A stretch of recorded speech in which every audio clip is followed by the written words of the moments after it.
É isso. Para entendermos como eu fiz. Então,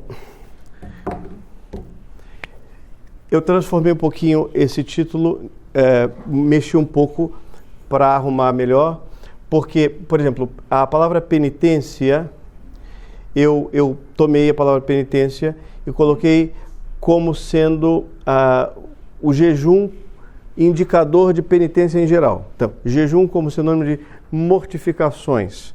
Então, a penitência está aqui, junto com o jejum. As mortificações podem ser várias, né? O jejum sendo uma delas. Então, eu coloquei o jejum como uma família, e dentro do jejum nós teríamos, então, jejum como sinônimo de mortificações. Teríamos jejum propriamente dito e outras mortificações além do jejum. Por exemplo, as abstinências, que é um tipo especial de jejum de tal ou tal coisa. Também abster-se de outras coisas, pode ser mortificação, pode ser abster-se um pouco do sono, abster-se um pouco do lazer, etc, etc. Então, eu tomei jejum como sinônimo de mortificação, tá? De mortificações. Dentro disso, temos o jejum propriamente dito e tantas outras coisas. A oração, muito bem. E eu chamei de esmola para usar a palavra tradicional da doutrina, do catecismo, indicando com isso obras de misericórdia, para não ficar entendido só a esmola como tal, né? Aquela que você dá ao necessitado, ao indigente, aquele dinheiro, aquela comida. Não, mas obras de misericórdia. Então, da mesma forma, abrangentemente, indicativo de obras de misericórdia, né? E tudo isso pode ser vivido, e aí sim, eu vou apagar aqui, e aí sim, tudo isso pode ser vivido em caráter de penitência. Atenção, né? Oração não é sempre penitência, mas existe oração penitencial. Quando você reconhece os seus pecados, pede perdão pelos seus pecados, etc., você está fazendo uma oração penitencial, não é? Então, vamos fazer uma oração inicial, pedir a intercessão da Virgem Maria sobre o nosso momento de reflexão. Ave Maria, cheia de graça, o Senhor é convosco. Bendita sois vós entre as mulheres, e bendito é o fruto do vosso ventre, Jesus. Santa Maria, Mãe de Deus, rogai por nós, pecadores, agora e na hora da nossa morte. Sede da sabedoria, rogai por nós. Então, aí temos, né, o nosso esquema. Bom, falemos um pouco, portanto, de penitência. Penitência é uma virtude cristã, é um bom hábito espiritual, né? E é necessário desenvolver esse hábito. Lembro a vocês que a Igreja consagrou, né, na sua vivência, desde tempos imemoráveis, a sexta-feira como um dia penitencial por excelência, por causa da paixão do Senhor, né? Outro dia desses, eu estava... Foi a leitura da missa de ontem, creio. Outro dia desses, eu estava lembrando que nós sempre temos um olhar voltado para o Cristo, para a paixão do Senhor, para o Cristo crucificado, etc. Embora nós saibamos que Jesus está ressuscitado e esse é o estado definitivo dele. E aí, às vezes, os católicos se tornam alvo de objeção e de zombaria até de alguns protestantes que dizem: vocês adoram um Deus morto. Não adianta, eu dizia, foi ontem, não adianta você dizer para as pessoas, para essas pessoas, olha, você está equivocado, nós sabemos que Jesus ressuscitou, nós professamos a ressurreição. Quando nós meditamos sobre a paixão do Senhor, ou rezamos alguma coisa em torno disso, não é achando que Jesus está morto ou morre de novo, mas é porque o amor dele, demonstrado daquela maneira, né, deve ser sempre gravado em nossos corações. no ressuscitado, na vida do ressuscitado, as marcas da paixão permaneceram. Poderiam ter sido, digamos assim, sanadas pela ressurreição, encobertas, mas ele fez questão de deixar abertas as marcas da cruz e da lança e do coração. Por quê? Como testemunho, como troféu de vitória sobre a morte e também como testemunho do seu amor por nós. De modo que saibamos que o ressuscitado é o crucificado e que o crucificado ressuscitou. Então, lembrar da paixão dele e cultuar o amor dele na paixão não é nada demais, pelo contrário, é um dever nosso. E ontem, na leitura, era isso mesmo, eu não sei que 22ª semana, por acaso eu tenho missão aqui, não foi nem para isso, mas a leitura de São Paulo diz assim, que 1 Coríntios 2:2, é muito fácil de guardar, 1 Coríntios 2:2, dizia o seguinte, que eu estive entre vós, diz ele aos Coríntios, com muito temor, com muita fraqueza, não usei linguagem rebuscada, etc., e que fiz questão de não saber de nada a não ser de Jesus crucificado. Diz aqui, irmãos, eu mesmo quando fui ter convosco, não me apresentei com o prestígio da palavra ou da sabedoria para vos anunciar o mistério de Deus, pois não quis saber outra coisa entre vós, senão Jesus Cristo e este crucificado.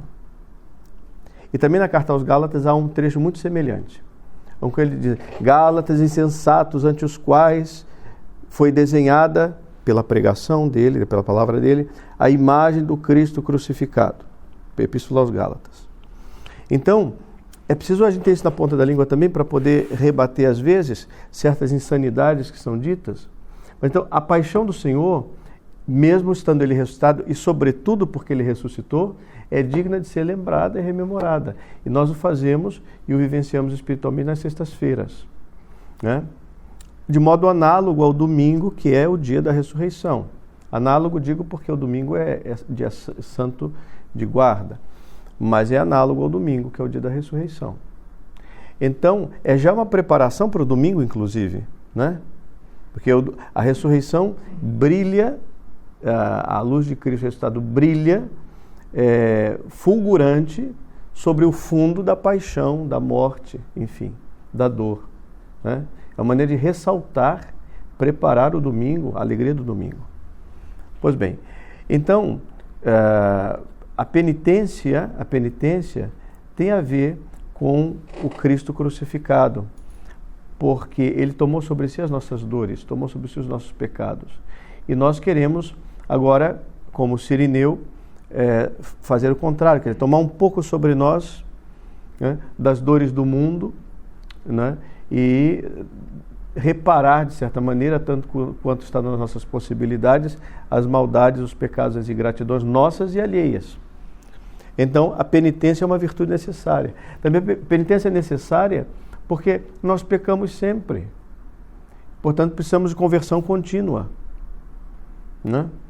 Então, não nos cansamos de pecar, infelizmente. Que nos cansemos um dia, mas enquanto não nos cansemos de fazer penitência. É o mínimo, né? Existem muitos tipos de penitência. Por exemplo, quando falamos de mortificação, existem aquelas mortificações buscadas intencionalmente, como é o caso do jejum, ou da abstinência de algum alimento, mas também existe a mortificação, por exemplo, e daqui a pouco nós vamos ver isso, embora, curiosamente, o Catecismo coloque isso nas obras de misericórdia, você suportar os defeitos dos outros. É colocado como obra de misericórdia, mas também é uma mortificação. E outra, não apenas os defeitos dos outros, mas os reveses, os infortúnios do dia a dia, que às vezes não tem relação com o defeito de ninguém, simplesmente é uma coisa que aconteceu, daquelas que deixam a gente chateados, desanimados, nos fazem sofrer. Aconteceu, né? E suportar isto como a título de penitência é também uma mortificação, né? Então, existem várias possibilidades. Mas vamos falar então de cada uma, agora um pouco mais sistematicamente. A oração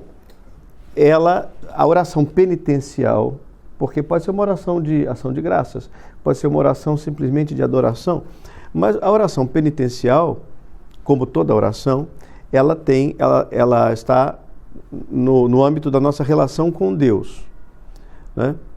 Então, a oração penitencial visa purificar a nossa relação com Deus.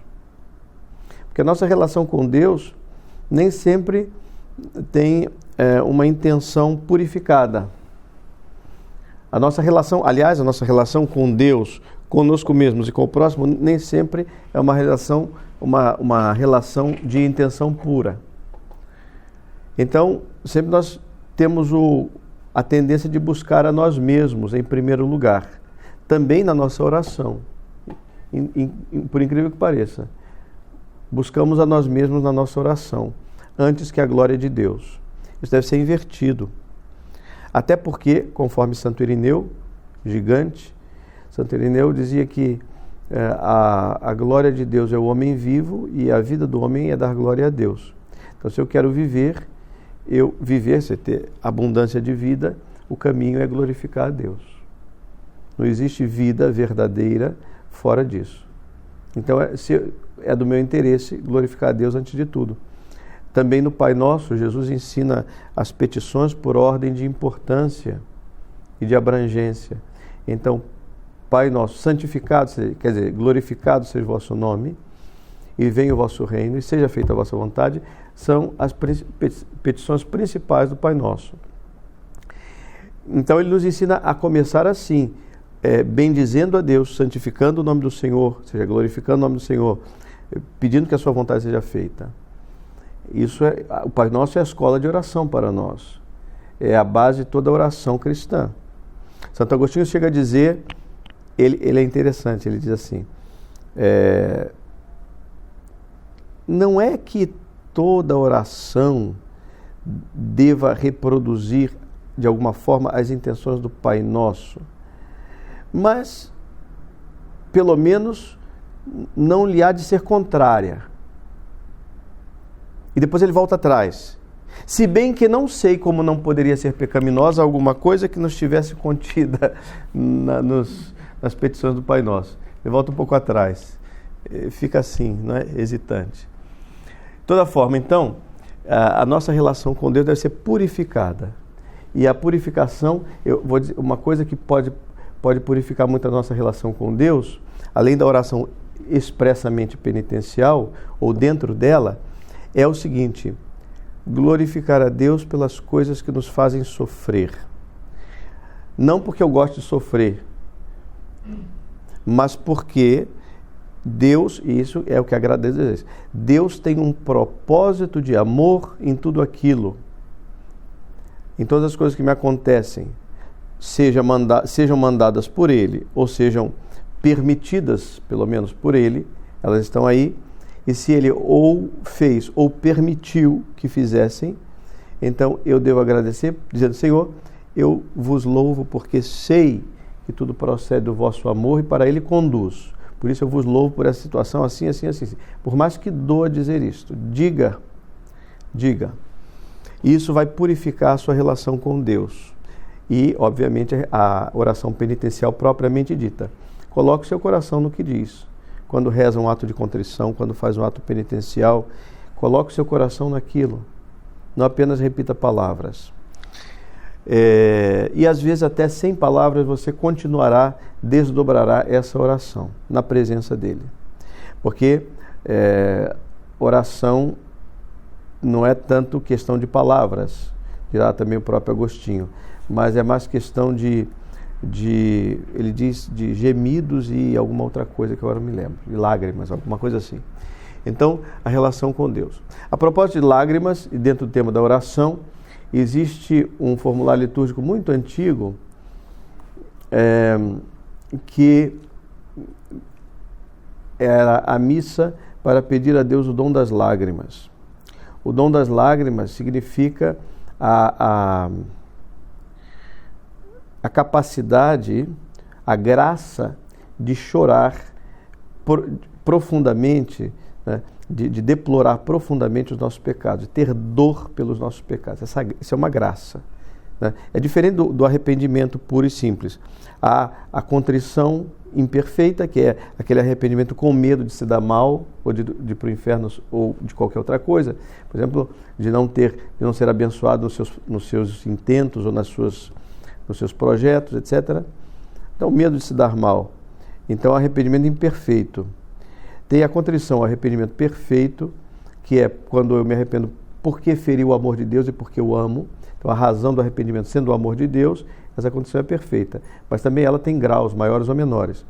E, por fim, há dentro da condição perfeita a possibilidade desse fenômeno, o dom das lágrimas, que é sentir dor profunda pelos pecados cometidos.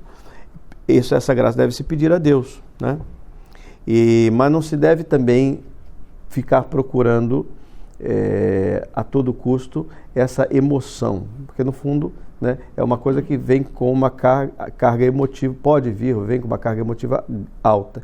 E às vezes as pessoas estão procurando só a emoção. E aí quando se trata disso, nós novamente estamos buscando a nós mesmos na oração. Porque na oração, toda vez que nós queremos provocar a Deus para sentirmos alguma coisa, e às vezes isso nem é muito consciente, quando nós estamos buscando isso, estamos buscando não a Deus, mas a nós mesmos. Então, digamos assim, esses bônus, né, de natureza emocional, que às vezes acompanham a oração, isso é perigoso também, porque às vezes nós estamos buscando só isso. E às vezes nos enganamos, às vezes até produzimos isso inconscientemente para nos acharmos muito próximos de Deus. E quando vierem essas coisas, devemos agradecer a Deus e sermos muito discretos em relação a isso, muito discretos. Não falar de tais coisas senão com o confessor e com o diretor espiritual. Quem sai espalhando é porque quer aparecer. E aí já questionamos se é de Deus ou se não é, e se for, pode perder. Jejum, indicando mortificações em geral. Então, dentro das mortificações nós temos o jejum propriamente dito, que é comer menos. Agora, as pessoas vêm sempre perguntar, mas como é o jejum que eu devo fazer, suponhamos por ocasião da Sexta-feira Santa, ou da Quarta-feira de Cinzas, enfim, como é o jejum que eu devo fazer? Bom, a igreja não colocou uma regra minuciosa, o jejum deve ser assim, assim, assim, assim. É comer menos do que o seu habitual. Isso é um jejum. Agora, o quanto menos, aí vai depender de muitas coisas, da sua generosidade, da sua saúde, das suas reais necessidades, não é? Então, se a sua saúde comporta um jejum mais rigoroso, e se o seu coração é mais generoso, faça, terá mais mérito diante de Deus e terá mais proveito pessoal. Agora, se a sua saúde não é tão... um diabético não pode jejuar rigorosamente, né? Uma mulher de resguardo ou grávida não pode jejuar rigorosamente, e assim por diante. Há questões, né, físicas que são aí intransponíveis. Então, jejue de maneira moderada, ou, dependendo do caso, uma pessoa doente nem precisa jejuar, ainda que seja dia de preceito de jejum. Mas, o fato de diminuir a comida habitual já é um tipo de jejum. Agora, como? Você vai, por exemplo, suprimindo uma refeição, ou comendo algo bem parco, bem pequeno, no lugar daquela refeição que você não tomou, ou nem isso, muito bem. E há várias maneiras. Mas existem outras mortificações que eu coloquei, que eu quis colocar dentro do termo jejum. O jejum, ele pode ser, digamos assim, a mortificação emblemática que abraça as demais nessa minha exposição, porque não existe nada mais necessário à nossa vida física do que o alimento. Bom, o ar que se respira, também não podemos jejuar do ar. Então, podemos jejuar do alimento, né? Não jejuem de ar, por favor. Então, o alimento é o que de mais necessário, de mais primário nós temos em termos de necessidade.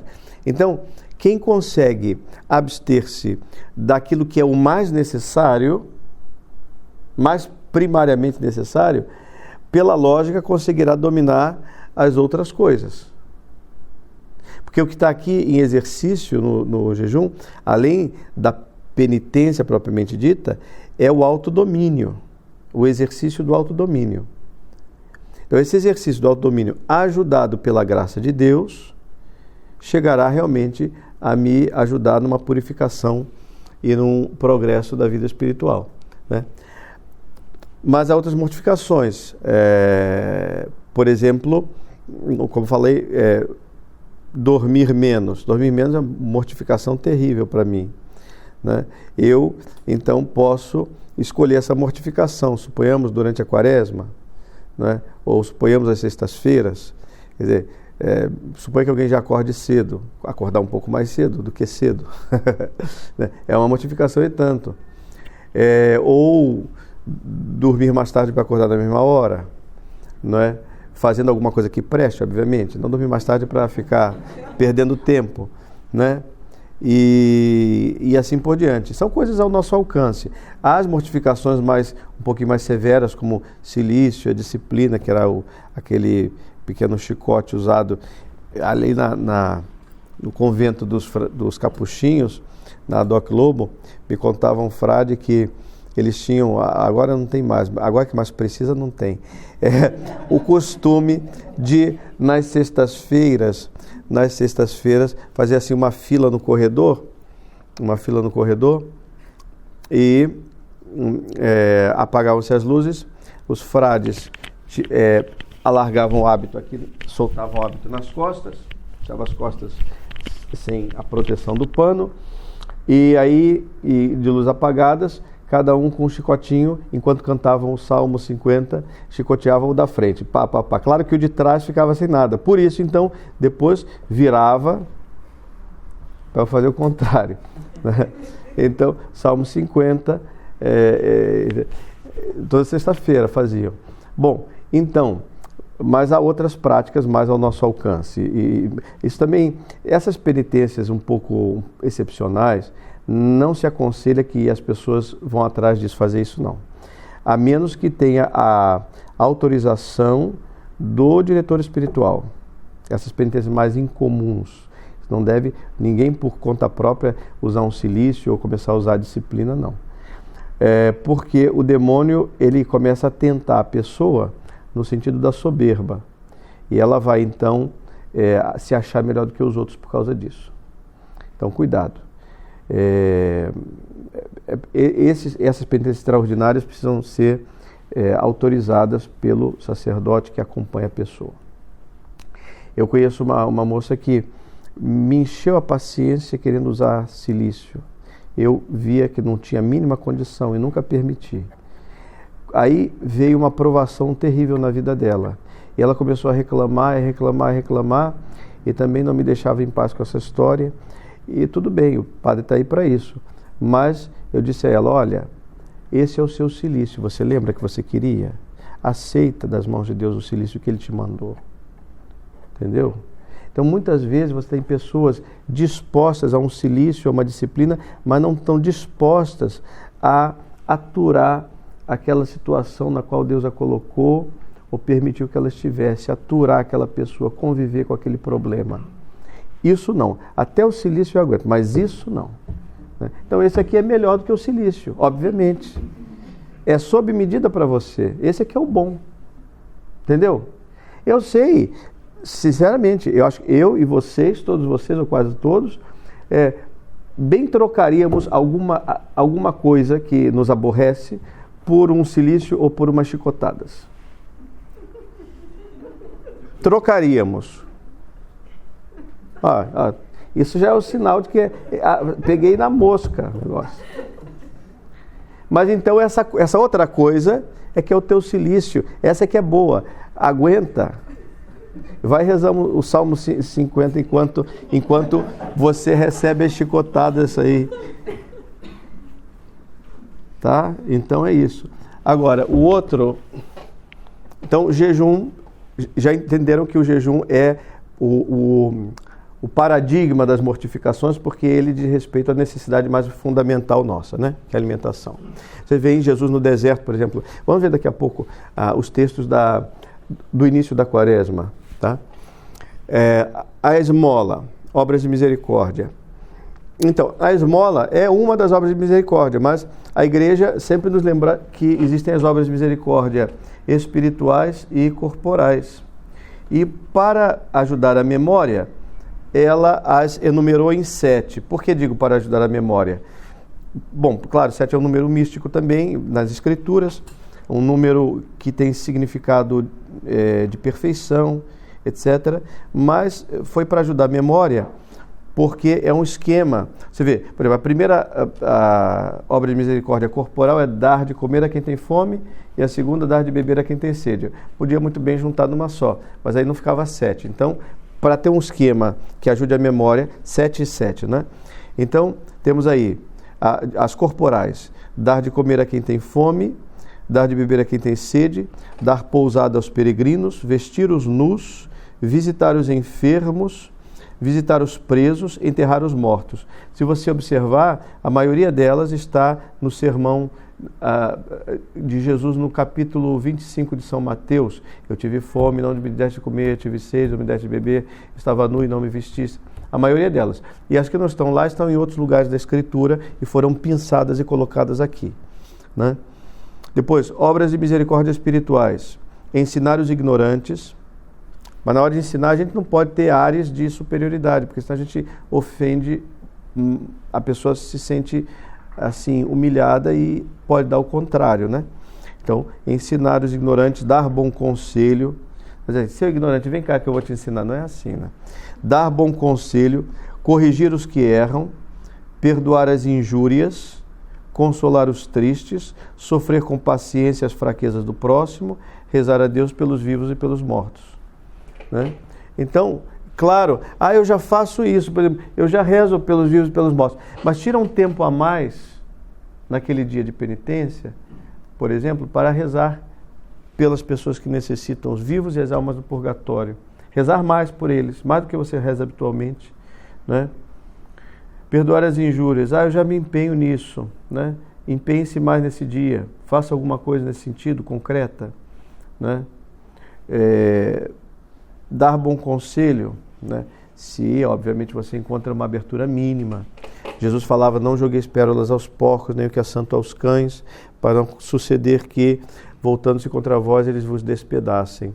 Porque o cachorro bravo e o porco selvagem não sabem o que é uma pérola e o que é uma pedra, não dá para distinguir. Você jogou pérolas, ele vai avançar do mesmo jeito.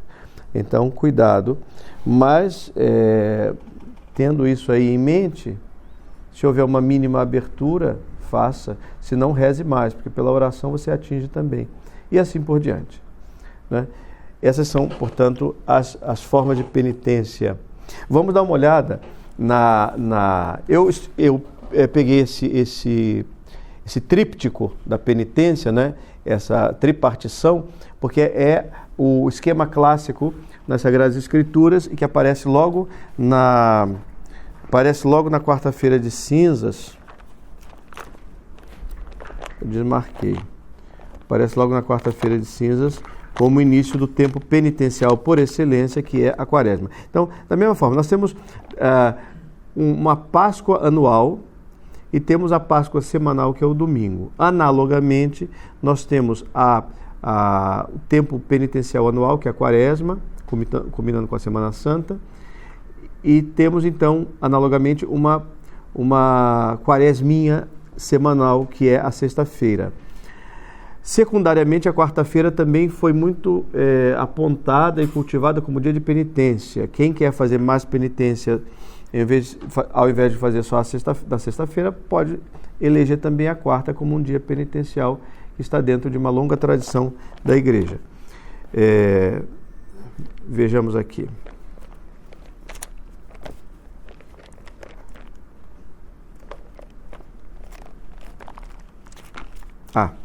Sim. Vejamos. Então, em foco, a penitência de modo geral. Antes de passar a isso, eu quero dizer a vocês, porque alguém me falou, eu não sei se não está escrito explicitamente ali, mas alguém me falou sobre a questão dos pedidos de Nossa Senhora nas suas aparições, na maioria delas, ou quase todas, não sei. Por exemplo, aparições como Fátima, Lourdes, La Salette, são aparições reconhecidas pela Igreja oficialmente e nas quais, aliás, Nossa Senhora pede penitência, pede oração, pede jejum, mortificações, pede também obras de misericórdia, ela pede tudo isso. Se vocês visitarem os relatos, por exemplo, dos videntes de Fátima, vocês vão encontrar a insistência, inclusive pedindo às crianças que façam penitência, que façam oração, pequenas mortificações à altura das crianças, para conseguir o fim da guerra. Era a Primeira Guerra Mundial.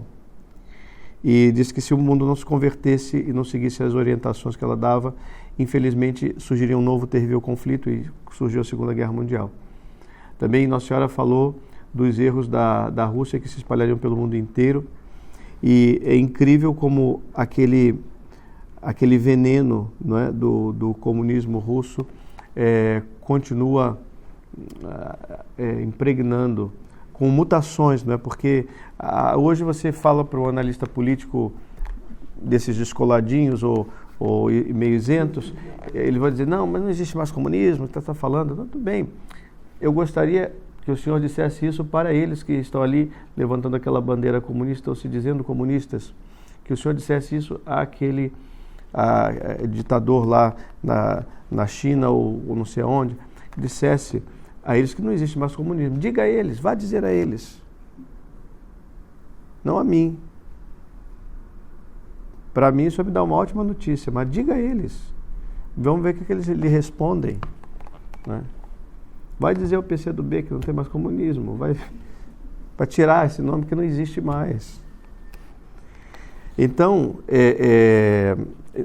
tudo isso, esses males do mundo, Nossa Senhora em Fátima, por exemplo, ligou ao fato da falta de conversão na vida dos cristãos, a falta de seriedade, né? Uma carta muito antiga, dos primeiros séculos do cristianismo, chamada Epístola a Diogneto, de autor desconhecido, tem alguns textos que são usados na liturgia das horas, no ofício de leituras, e um trecho dessa carta a Diogneto, se diz que os cristãos são para o mundo aquilo que a alma é para o corpo. Ele desenvolve isso de maneira belíssima. Eu não vou falar aqui do texto, porque nem o tenho aqui, mas se vocês quiserem, pesquisem em casa esse texto da carta a Diogneto, da Epístola a Diogneto, onde se fala, os cristãos no mundo os cristãos são para o mundo que a alma é para o corpo. Vocês vão ver isso. Então, se a alma que somos nós vai mal, o mundo irá mal. Esse é o ponto. Por isso essa alma do mundo, que são os cristãos, tem que se purificar para reerguer o mundo, para levantar o mundo. Jesus fez comparações, por exemplo, dos seus discípulos, como o fermento na massa, né? O reino dos céus é como uma mulher que mistura uma medida de fermento em 3 medidas de farinha, e a farinha cresce, etc. Também o grão de mostarda, quer dizer, uma coisa pequenininha que vai crescendo. Você pode dizer, nós somos tão poucos, o que podemos? Somos uma gota no oceano, etc. Mas olha que a força do reino de Deus não está na quantidade, mas na qualidade. Assim como a força do sal não está na quantidade, né? Você pensa, ali naquela panela você tem meio quilo de arroz, aí você vai colocar meio quilo de sal, pelo menos para empatar? Não. Por quê? Porque o sal é muito forte, basta pouco. Agora, se ele perder o seu sabor, para nada mais serve senão ser jogado fora e pisado pelos homens. É o que diz Jesus. A nossa força não está no número, está em sermos aquilo que devemos ser. Sem o que, mesmo que o número aumentasse, não faria a mínima diferença. Seria inútil. Então, vejamos. Aqui diz assim, a primeira leitura, um passeio pela leitura da quarta-feira de cinzas que nos colocam em sintonia com esses temas. Agora, o oráculo do Senhor, é a leitura do profeta Joel. Retornai a mim de todo o vosso coração, com jejum, com lágrimas e com lamentação. Rasgai os vossos corações e não as vossas vestes. Porque vocês sabem que os judeus tinham o costume de manifestar dor, luto ou algum protesto, sentimentos de rejeição por alguma coisa terrível, né? Ou de luto, rasgando as vestes, né? Então, quando ouvia uma blasfêmia, por exemplo, ou quando acontecia uma coisa terrível, o templo de Jerusalém foi destruído, né? Então, rasgar as vestes. Rasgai os vossos corações e não as vossas vestes. Retornai ao Senhor vosso Deus, porque Ele é bondoso e misericordioso, lento na ira e cheio de amor, e se compadece da desgraça. Quem sabe, talvez Ele volte atrás e se arrependa, e deixe atrás de si uma bênção, oblação e libação para o Senhor vosso Deus. Tocai a trombeta em Sião. Sião é o monte onde está construído o templo de Jerusalém, a montanha sagrada, né? Tocai a trombeta em Sião. A trombeta era para chamar o povo para alguma coisa, né? Então, quando o povo era convocado pela trombeta, essa trombeta tinha duas trombetas no templo de Jerusalém, dois tipos, né? Era a trombeta de prata, e também tinha o shofar, que é um chifre de carneiro, tipo um berrante, né? Eles usam nas sinagogas ainda. Tocar a trombeta em Sião, ordenai um jejum, proclamai uma reunião sagrada. Reuni o povo, convocai a comunidade, congregai os anciãos, reuni os jovens e os lactentes, que o esposo, olha aqui, a importância da penitência é tal, que ele vai dizer que o esposo saia de seu quarto nupcial e a esposa de seu aposento. Estão em lua de mel. Tocai a trombeta, que venham todos à penitência, até os que estão em lua de mel. Abandonem, porque nós sabemos até nas legislações modernas, tanto mais em Israel naquela época, se alguém tinha acabado de se casar, estava dispensado de serviços como, por exemplo, a guerra e coisas assim. Serviços obrigatórios, né? Estava dispensado, acabou de se casar. Mas aqui não, aqui passa por cima de tudo isso. Ordenai o jejum, convocai todos, o esposo e a esposa, etc. Entre o pórtico e o altar, chorem os sacerdotes, ministros do Senhor. Entre o pórtico e o altar, quer dizer, a meio caminho do altar, não é? Antes de chegar ao altar. Chorem os sacerdotes, ministros do Senhor, e digam: Senhor, tem piedade do teu povo. Não entregues ao opróbrio, à vergonha, a tua herança, para que as nações zombem deles. Porque dirão os povos: onde está o seu Deus? Então, Deus manda o povo fazer penitência, rasgar os corações, para que mude a sorte do povo, né? Para que Israel não seja entregue à vergonha e para que as nações não zombem deles. Agora, esse mesmo tema vai aparecer aqui no Evangelho. Tem uma segunda leitura de Paulo, vamos ver o que diz aqui, né? Muito bonita, vale a pena. Irmãos, em nome de Cristo, exercemos, ele usa um plural majestático, que é ele apóstolo, mas pode ser também entendido como ele e os demais apóstolos. Em nome de Cristo exercemos a função de embaixadores, e por nosso intermédio é Deus mesmo que vos exorta. Então, a primeira coisa, eu não estou falando por mim, eu sou embaixador. O embaixador não tem nada a dizer dele mesmo. Ele diz da parte de quem o enviou. E eu sou embaixador de Deus, estou falando da parte dele. É ele quem vos exorta. E qual é a exortação que o embaixador está trazendo?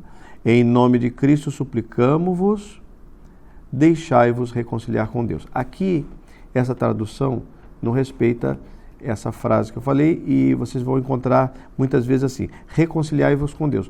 Mas é outra coisa que o texto diz. O texto diz: deixai-vos reconciliar com Deus. Qual a diferença? Quando eu digo reconciliai-vos com Deus, significa vai lá, toma atitude e faz acontecer a reconciliação. Mas ele sabe que nós não temos condições de chegar até Deus por nós mesmos. É Deus quem vem ao nosso encontro. Então o que eu tenho que fazer não é ir lá me reconciliar porque eu não posso. É aceitar que Deus venha ao meu encontro e me reconcilie com Ele. Ele me reconcilia consigo, não sou eu que me reconcilio com Ele. Ele me reconcilia consigo. E o que eu tenho que fazer? Simplesmente é deixar que Deus o faça. Não espernear. Porque às vezes a gente esperneia. Eu não sei se algum de vocês já viu, ou se algum de vocês teve experiência disto. Por exemplo, salvando algum afogado, né? O afogado, quando ele colabora, é muito melhor, né? Mas se ele se debate muito, fica quase impossível a sua missão. Você pode se afogar junto com ele. Claro que Deus não se afogará, mas muitos não se salvam porque não deixam Deus salvar. Deus quer salvar. Eu só tenho que deixar.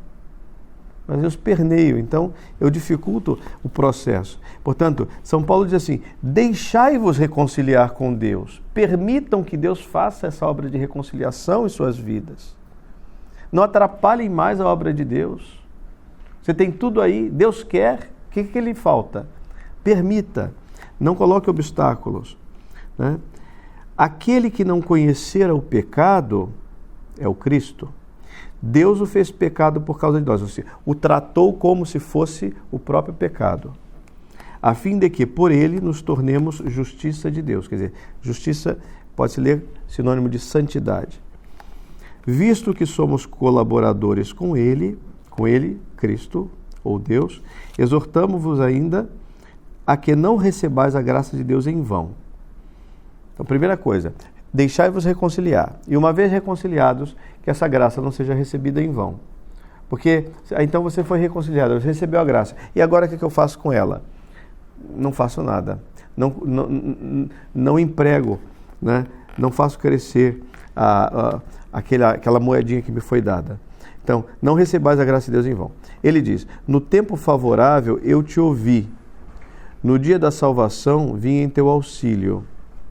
Eis agora o tempo favorável por excelência. Eis agora o dia da salvação. Quer dizer, é agora, é hoje. Não espere para depois. É hoje o dia da salvação, né? Hoje é o dia favorável, ou seja, o dia em que Deus vai ouvir. No tempo favorável eu te ouvi. Quando é esse tempo? É hoje. Hoje Ele vai te ouvir, né? Então aproveite o hoje. E no Evangelho, de modo conclusivo aqui, nós temos o retorno dos 3 elementos: oração, jejum e esmola ou misericórdia. Vejamos.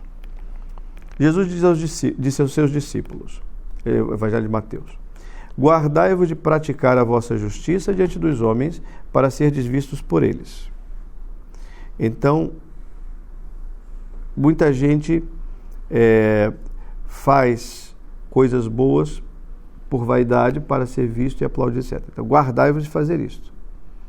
Se o fizerdes, não recebereis a recompensa do vosso Pai que está nos céus. Então, veja bem, ele não está dizendo que você vai receber um castigo, está dizendo que você não vai receber recompensa de Deus. Por quê? Ele vai explicar. Quando deres uma esmola, não te ponhas a trombetear em público, como fazem os hipócritas nas sinagogas e nas ruas, com o propósito de serem elogiados pelos homens. Em verdade vos digo, já receberam sua recompensa. Esse aqui é o motivo, porque Deus não vai recompensar. Porque a recompensa que Ele quer, qual é? É o aplauso dos homens, a admiração. Já obteve o aplauso e a admiração. Já está recompensado. Deus não precisa ter trabalho agora. Ele já tem o que Ele quer. É só isso, então tá bom.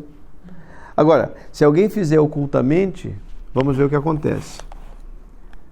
Antes, quando deres uma esmola, não saiba a tua mão esquerda o que faz a tua direita, para que a tua esmola fique em segredo. E o teu Pai, que vê o que está oculto, te recompensará. E isso vai aparecer como um refrão.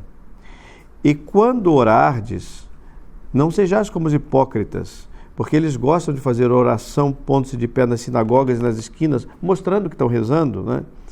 Ostensivamente, a fim de serem vistos pelos homens. Em verdade vos digo, já receberam a sua recompensa.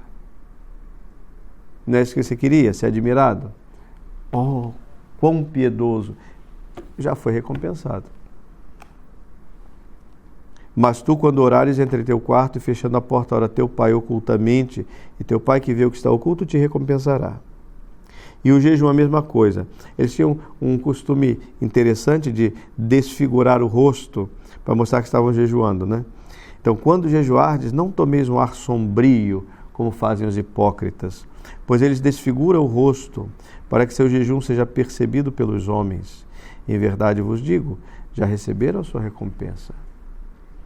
Tu, porém, quando jejuares, unge a cabeça, lava o rosto, para que os homens não percebam que estás jejuando, mas só o Pai, que está presente em segredo. E o teu Pai, que vê o que está oculto, te recompensará. Aqui eu queria fechar assim com um lacinho de ouro, né? Essa questão do Pai que vê o que está oculto e recompensa as coisas ocultas, isso vale obviamente tanto para a virtude quanto para o pecado, né? Também o pecado, também o Pai que vê o que está oculto dá a resposta. Mas esse acento de Jesus sobre o ocultamento dessas obras é para mostrar que é um assunto entre nós e Deus e que é muito importante que o coração esteja sempre diante de Deus. Quem faz para ser visto, ele não tem a Deus como referência da sua vida. Ou talvez ele nem acredite muito bem na onisciência divina, na onipresença divina e no julgamento divino. Ele também é imediatista, ele quer logo ser recompensado de alguma forma. Mas quem faz discretamente para que Deus veja, para que Deus saiba, esse realmente é bem-aventurado, porque ele vive a sua fé. Ele realmente sabe, realmente crê que Deus vê e que Deus haverá de recompensar. Não é capaz disso quem não crê que Deus vê e que Deus recompensa. Para fazer isso é preciso crer. Então vocês vejam como tudo isso é uma purificação da nossa fé. E também uma outra... essa aqui não veio de repente aqui, vou ver se eu acho a citação.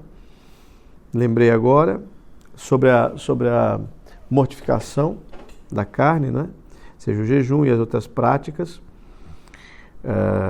Eu quero ver se acho para vocês uma citação importantíssima de...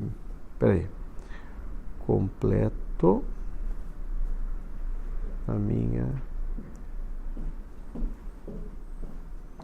completo na minha carne. Isso aí. É um texto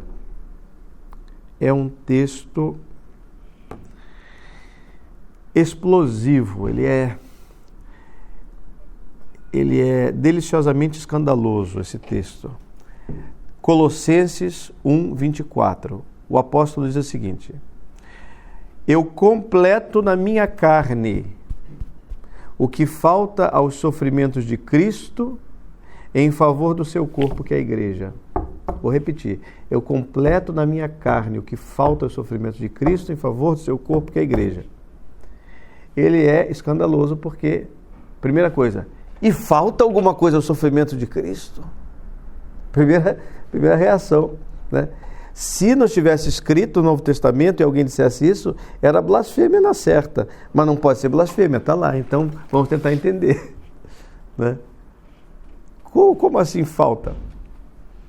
Cristo é a cabeça, nós somos os membros. Por onde a cabeça passou, o corpo haverá de passar. O corpo ainda não passou todo. O corpo está passando. Até que se complete o número dos eleitos, o corpo está passando pelo Calvário, chegando à glória celeste, aguardando o dia da ressurreição. O corpo está passando pelo mesmo caminho que a cabeça passou. Eu sou membro desse corpo. Eu também vou passar, tenho que passar. É um mistério, mas eu posso oferecer graças à minha união com Cristo, é por meio dele que isso é possível. Se eu não fosse membro do seu corpo, se eu não estivesse unido a ele na graça, isso não seria possível. Mas como membro do seu corpo, eu posso oferecer as minhas tribulações pela salvação do mundo. Aqui no caso ele fala da igreja, mas podemos estender pela salvação do mundo. Eu tenho algo a dar para a salvação do mundo. Ele quer algo de mim para a salvação do mundo. Você pensa, aquela multidão que estava reunida ouvindo Jesus, quando da multiplicação dos pães, né? Jesus olha assim e diz, bom, dai-lhes vós mesmos de comer, diz aos discípulos. Eles ficam assustados, mas como assim? Não tem comida para essa gente, tem que mandar comprar ali na cidade, já vai escurecer. E alguém diz assim, o André diz assim, mas mestre, tem ninguém aqui com comida, mas tem um menino ali com uns pãezinhos e uns peixes. Mas o que é isso para tanta gente, diz ele? O que pretendia André dizendo isso, eu não sei. Mas, né? É suspeito. Não? Tem um menino ali com uma merenda, mas o que é isso para tanta gente, não é verdade? Bom, enfim, não sei. Não sei, não quero julgar o apóstolo, imagina quem... Né? Mas é uma afirmação no mínimo estranha, uma divagação, digamos. Aí Jesus então diz, trazei-os aqui. Era tudo que o garoto não queria ouvir, não é? E confiscaram a merenda do menino. E com aquilo ali Jesus alimentou a multidão, vejam bem. E aí você vai dizer, o que eu tenho para oferecer pela salvação do mundo é desprezível. Nas mãos de Cristo, não.